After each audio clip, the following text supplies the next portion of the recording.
Chers amis de la calligraphie et de l'enluminure, bonsoir.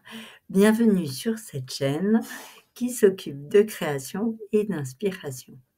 Alors aujourd'hui, j'ai voulu faire dialoguer deux œuvres énormes en enluminure et qui appartiennent à des siècles complètement différents.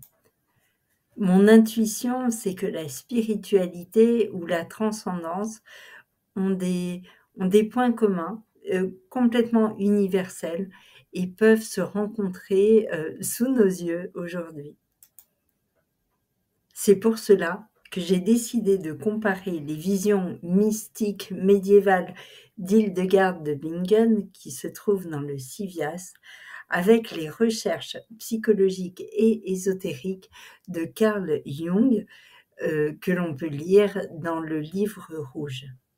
Donc, au travers de ces enluminures, comment explorer une quête commune de compréhension de l'âme? Tout d'abord, voyons qui sont ces deux enlumineurs. Donc, tout d'abord, Hildegard de Bingen, qui est née en 1098 et morte en 1179, est une abbesse bénédictine, visionnaire et polymathe du Moyen-Âge, une des figures féminines les plus influentes de son époque. Originaire de l'Allemagne médiévale, elle était non seulement une mystique recevant des visions divines depuis son enfance, mais aussi une compositrice de musique, naturaliste, écrivaine, et on peut la qualifier de prolifique. En fait, c'était une artiste complète et la polyphonie qu'elle a composée est tout à fait remarquable. Son œuvre majeure, le Civias, est un recueil de visions illustrées qui combine théologie, cosmologie, morale chrétienne. Reconnue pour sa sagesse et son érudition, elle fut également une conseillère spirituelle pour les puissants de son temps. Elle est canonisée depuis 2012 et incarne le génie mystique au service de la foi. Dans le Civias, donc c'est un début de phrase, c'est ce qui correspondrait à un subjonctif pour que tu saches. Elle se représente elle-même inspirée par la flamme divine qui descend sur sa tête. Elle est en train d'écrire sur une tablette avec les pieds sur un petit tabouret et son moine copiste qui va saisir le Civias sous la dictée entre, entre vers elle. Voilà. 800 ans plus tard, Carl Gustav Jung est né en 1875 et mort en 1961 et il va étudier la psychiatrie. Il est le fondateur de la psychologie analytique et il est connu tout spécialement pour ses contributions révolutionnaires à l'étude de l'esprit humain. Élève de Freud, tout d'abord, il s'est rapidement démarqué par ses recherches sur l'inconscient collectif, les archétypes et les symboles.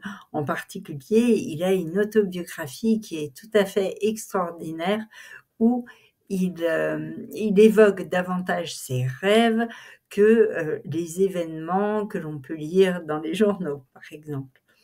Donc son œuvre qui m'intéresse ici est une œuvre qu'il a illustrée, peinte, enluminée et calligraphiée lui-même. Il s'agit du Livre rouge, autrement intitulé Le Liber Novus, une plongée artistique et textuelle dans ses expériences intérieures et visions personnelles. Il explore également la spiritualité, les mythes, les rêves, offrant une approche unique qui réunit science, art et quête existentielle. Aujourd'hui, Jung est une référence incontournable dans les domaines de la psychologie et de la symbolique. Ces personnages pourraient sembler très éloignés, mais pourtant leurs travaux se ressemblent assez étrangement.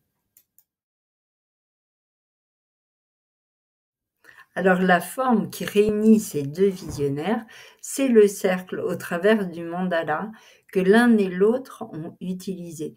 Ici, un mandala du Civias montre les anges et le cosmos et donne l'impression d'infini. De son côté, Carl Jung, dans son livre rouge, va aussi utiliser cette forme en cercle concentrique pour symboliser l'univers et différents éléments qui le rendent plus présent. Alors, au service des formes concentriques, par exemple, ou même d'autres formes qui vont être utilisées, les deux visionnaires utilisent des couleurs extrêmement franches et avec un noir qui est très très présent pour souligner certaines parties de l'enluminure ou composer un fond qui fasse ressortir, qui fasse briller les couleurs plus claires, comme c'est le cas ici dans le Civias. La symbolique des couleurs est également très présente dans le livre rouge, où on a ces, ces oppositions, encore une fois très franches, entre le rouge, le noir, le bleu et l'or. L'or étant utilisé effectivement pour souligner certains éléments de l'enluminure. C'est ce qui fait également sa qualité. De plus, l'un et l'autre, ou plutôt l'une et l'autre, mettent l'être humain ou l'homme au centre de leur travail. On le voit ici dans l'enluminure du Civias, où Hildegard de Bingen s'est représentée tout en bas, dans un écoinçon, en fait, en train d'admirer la création humaine, avec cet Adam qui est mis en valeur dans, encore une fois, des cercles concentriques.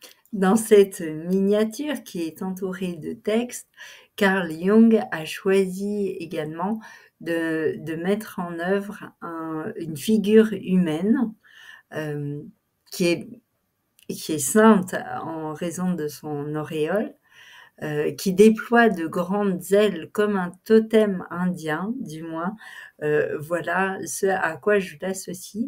J'ai remarqué dans le livre rouge de nombreuses inspirations asiatiques ou plus universelles peut-être, venant d'autres cultures, interculturelles, si on peut dire. Dans ces deux textes que 8 siècles séparent, on retrouve un dialogue entre science et spiritualité.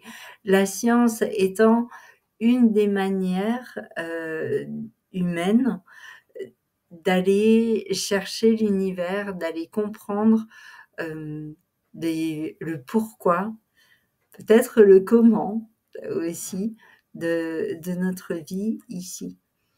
Et Hildegard de Bingen reste dans une vision cadrée par la religion qu'elle encourage. Elle va représenter l'Église, par exemple, elle va représenter les anges, donc elle est vraiment guidée par sa foi, tandis que Carl Jung va essayer de retrouver par lui-même.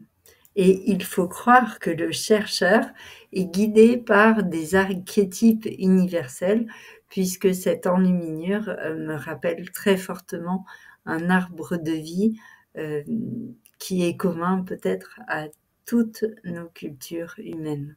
Pour terminer ce dialogue, je voudrais souligner combien je suis sensible au fait qu'Hildegard de Bingen soit une femme, qu'elle ait le courage et la force de proposer une représentation où le féminin joue un grand rôle. Et le féminin est incarné ici par la représentation de l'Église elle-même, guidant l'humanité. Ce qui me touche le plus dans le livre rouge, c'est l'insertion de symboles très simples, de formes très simples et très puissantes dans des compositions. Comme ici, on peut retrouver la croix et les flammes, mais traitées d'une manière telle qu'elle me semble beaucoup plus proche que d'autres représentations médiévales, par exemple. Elle me parle directement, comme si j'étais branchée à cette représentation. Eh bien, merci de m'avoir accompagnée pour ce dialogue entre spiritualité et psychologie. Téléchargez le guide gratuit pour allier récit et enluminure et partagez en commentaire votre œuvre préférée. Est-ce le Civias ou le livre rouge? En tout cas, vive la calligraphie, vive l'enluminure et prenez soin de vous. Au revoir.